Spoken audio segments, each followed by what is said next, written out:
Donc aujourd'hui, j'ai le plaisir et l'honneur de pouvoir faire intervenir Michel Mestre, qui est à Lille, qui est psychologue et psychothérapeute en couple et en famille, et qui va nous donner des astuces et des conseils et des réflexions pour pouvoir vivre au mieux le confinement dans les familles et les couples qui sont peut-être en difficulté.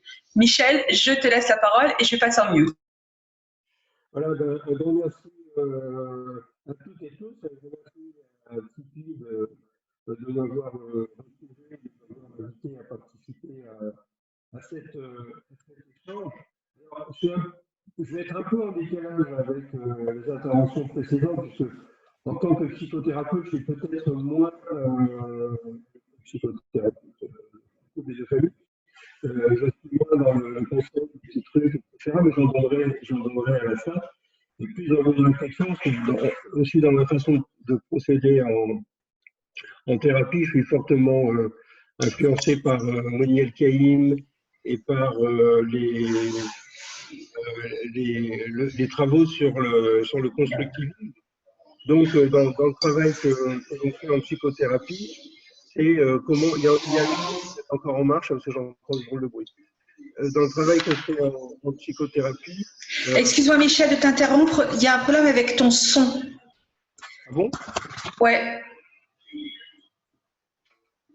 Est-ce que tu as touché quelque chose? Tout à l'heure, on t'entendait correctement et là, maintenant, c'est plus clair, c'est moins clair. Là, ça va, là? Les autres, je crois que ça va déjà un peu mieux. Vas-y, je me permettrai de t'interrompre. Donc, c'est peut-être parce que j'avais un papier, je vais le soulever. Donc, effectivement, donc ce qui m'intéresse, c'est le constructivisme, c'est-à-dire, en fait, la réalité que l'on décrit, c'est une réalité que l'on construit. Donc, effectivement, si on réussit à changer la réalité construite, eh bien, en fait, on change la réalité tout court. Ça pourrait être aussi un échange aussi qui m'intéresse. Et est-ce que la réalité existe? Bon, à mon avis, non. Bon, ceci dit, quand je vais chez le dentiste et qu'il me fait mal, on est bien dans la réalité, je lui demande d'arrêter de me faire mal.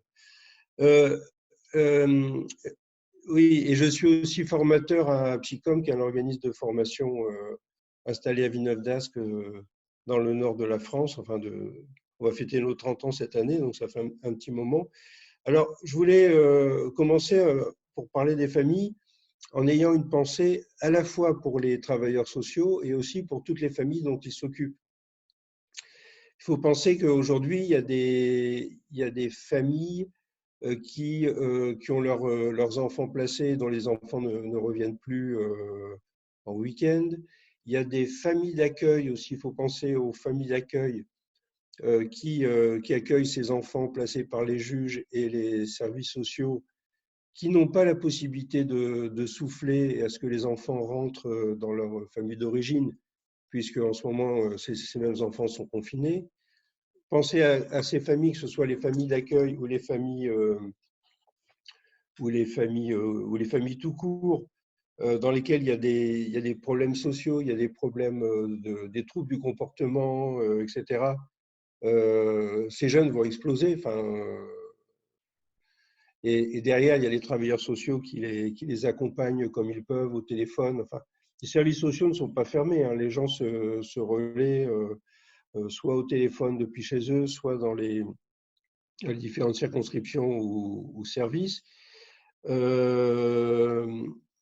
Il y a aussi les familles pauvres, parce que ce qui m'a également touché dans ce qu'on entend dans les médias, c'est qu'en ce moment, on parle de la famille française comme une belle petite famille, avec papa et maman qui travaillent, certes, qui sont confinés, avec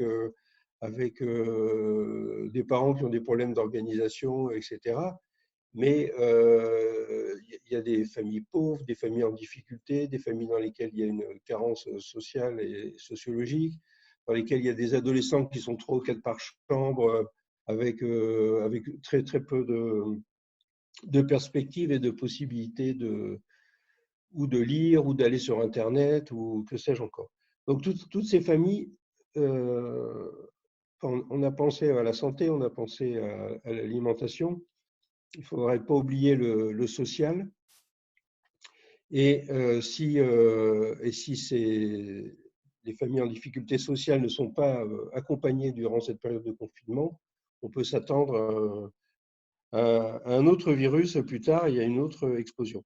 Donc, voilà, ce genre d'événement, enfin, tout à l'heure on parlait du deuil, c'est aussi pareil que c'est tout comme le deuil, hein, tout comme la mort d'une personne, ça va cueillir, entre guillemets, les gens là où ils sont, là où ils sont. Et on ne sommes pas tous à égalité au moment où le Covid-19 a commencé à étendre ses difficultés. Nous n'étions pas tous dans la même situation. Il y a aussi des gens qui sont des Français qui sont à l'autre bout du monde et qui n'arrivent pas à rentrer chez eux. Des jeunes qui font le tour du monde avec un sac à dos, qui n'ont plus d'argent et qui on propose des billets d'avion à 10 000 euros. Enfin bref, on n'est pas tous dans la même situation. Je fais exprès de balayer, d'essayer de balayer plusieurs types de situations dans l'ensemble du spectre sociologique qui nous entoure. Alors, je me rapproche progressivement du couple et de la famille proprement dite. Et au sujet du couple, alors je vais plus parler du couple, mais je parlerai également de la famille. Mais au sujet du couple, il faut penser que certains couples sont des couples, par exemple, non cohabitants. Donc, ils sont confinés chacun de leur côté. C'est sûrement une situation difficile. Vous avez aussi des couples qui étaient en instance de séparation. D'ailleurs, il y a eu quelques articles dans la presse à ce sujet. Donc, des gens qui étaient en instance de séparation, en pleine crise conjugale. Et voilà que le confinement les maintient de façon un peu artificielle dans une situation de tension difficile. Donc, ces couples-là sont aussi ont été cueillis, entre guillemets, dans une situation particulière qui n'est pas celle qui est la belle petite famille, le beau petit couple qui est véhiculé par les médias.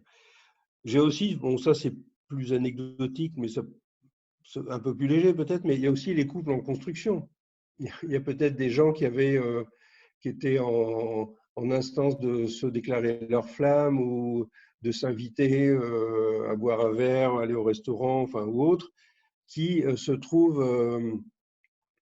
trouvent arrêtés dans ce processus d'élaboration du couple du fait de ce confinement.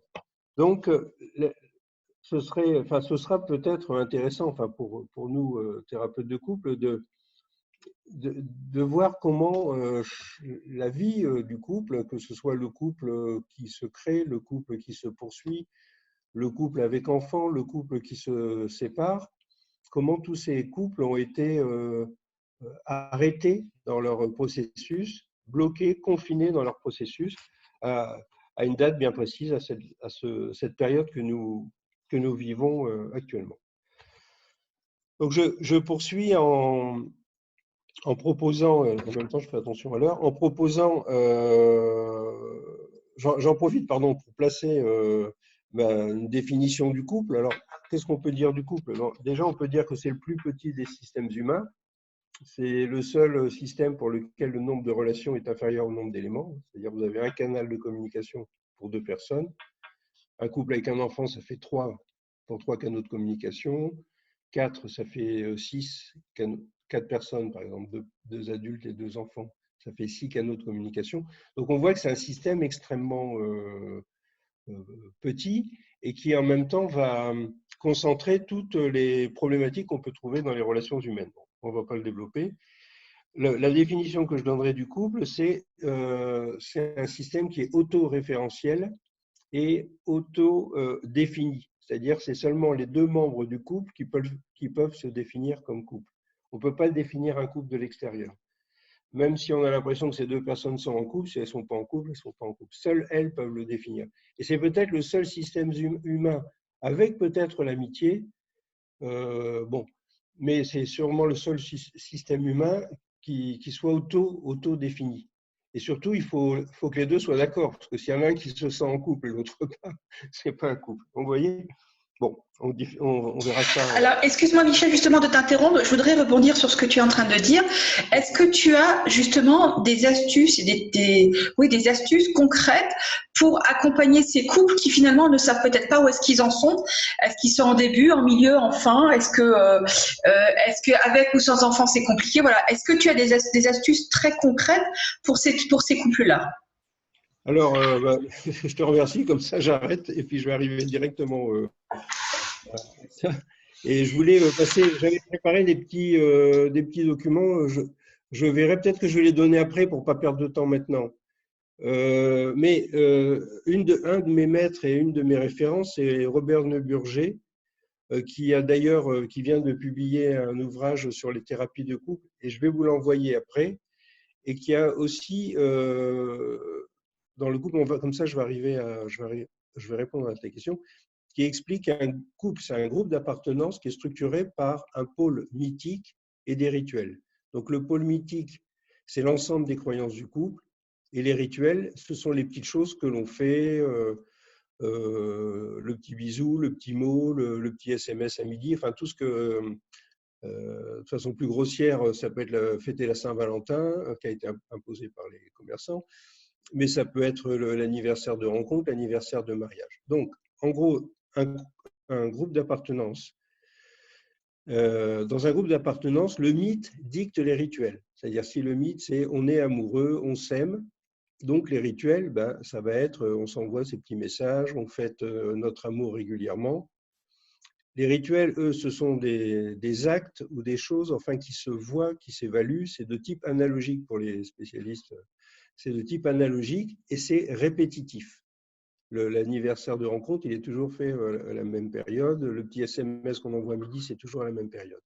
Donc, plus les personnes ont un attachement et une croyance au mythe, plus les rituels sont renforcés, et plus les rituels, eux, justifient et renforcent le mythe. C'est-à-dire, comme on se téléphone 4 fois par jour, c'est donc qu'on s'aime. Comme on s'aime, on se téléphone 4 fois par jour.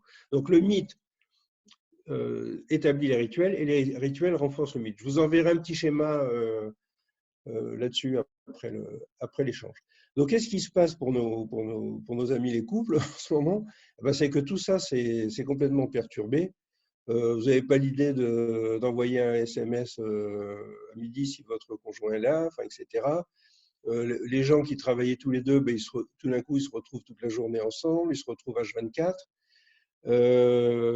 J'avais prévu aussi quelque chose sur la sexualité. Je dirais simplement que le désir naît du manque, et donc là, il peut ne plus y avoir de manque, avec en plus toutes les difficultés de la gestion du confinement, des enfants qui sont toujours là, des parents qui commencent à comprendre que les enseignants, ça sert à quelque chose.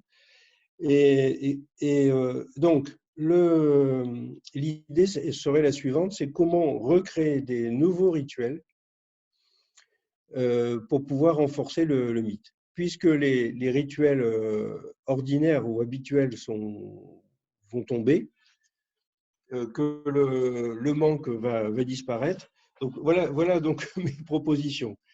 La première, c'est séparer un temps familial d'un temps conjugal. Par exemple, pour ceux qui ont des enfants, en faisant admettre à leurs enfants qu'il y a un temps pour les parents, parce qu'ils ils en ont la possibilité, que les enfants aillent dans leur chambre, qu'ils sortent dans le jardin si c'est des gens qui ont un jardin. Ça peut durer un quart d'heure, ça peut durer 20 minutes. Voilà, qu'il y a un temps de couple différencié du temps familial. Et pour les enfants, ça fait un temps de parents différencié du temps familial. Ensuite, des temps individuels. Parce qu'on peut très bien créer, même en étant dans un appartement ou dans une maison, on peut très bien créer des manques.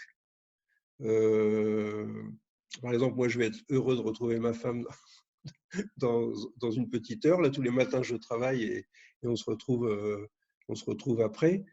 Donc, on peut créer artificiellement un manque qui va permettre de célébrer des retrouvailles, un peu comme on le faisait auparavant. Donc ça, c'est un nouveau rituel. Et puis, toujours, je pensais à une chose, et même en étant dans la même maison, on peut s'envoyer des SMS, des messages, etc. D'autant plus qu'il y a les enfants. Donc, ça peut être un moyen de maintenir la dimension conjugale, un peu en secret des enfants, sans qu'a priori, enfin, on peut faire en sorte que rien ne se voit. Et donc, comme ça, recréer une complicité. Donc, pour résumer, voilà ce que je voulais dire, c'est adopter de nouveaux rituels, tenter de séparer au maximum le conjugal du familial, pas toute la journée, mais quand c'est possible, de façon à ce que le conjugal continue d'exister, y compris dans cette situation de confinement, et de créer des manques en respectant des temps individuels, des temps de famille et des temps conjugaux. Ça a été dit partout, donc je n'ai pas beaucoup de mérite à le répéter, mais il s'avère qu'effectivement, ce qui fonctionne le mieux, c'est d'avoir une organisation très stricte. Alors qu'on pourrait penser que dans cette situation, on peut se lever à n'importe quelle heure, on peut faire, etc. Donc, au contraire, il faut avoir peut-être une organisation plus rigoureuse que celle qu'on a habituellement, puisqu'il n'y a pas, comme on en parlait tout à l'heure, le métro, le train ou la voiture qui nous emmène au travail. Il n'y a pas tous ces temps intermédiaires qui en fait sont des frontières entre deux périodes différentes de la journée. Donc là, il faut créer ces frontières et recréer ces périodes et ces différenciations entre toutes ces sphères et tous ces niveaux. Voilà. Pas forcément des frontières plus rigoureuses, mais en tout cas des frontières verbalisées, dites explicitées. Et donc être plus dans l'officiel et moins dans l'officieux et dans l'habituel. Voilà, c'est ça. Enfin, que les frontières soient claires. Après, peu importe. Quand je dis rigoureux, c'est-à-dire à telle heure on se lève, à telle heure on mange. C'est ça. Je crois au contraire qu'il faut. Je maintiens rigoureux dans le sens où oui. Il faut essayer de les respecter. Oui. Parce que sinon, on se lève à n'importe quelle heure, on se couche à n'importe quelle heure. À quoi bon se raser le matin puisqu'il n'y a personne qui va nous voir? À quoi bon se changer? Excuse-moi une seconde. Gwen, ça c'était pour toi. Voilà. C'était une aparté parce que Gwen disait ce matin qu'il ne s'était pas rasé. Alors c'était. Je rebondissais. Je suis rasé plus ici. Là. En ce moment, je fais une petite arme, j'aime bien. J'arrête l'enregistrement. Merci beaucoup, Michel, pour ton intervention.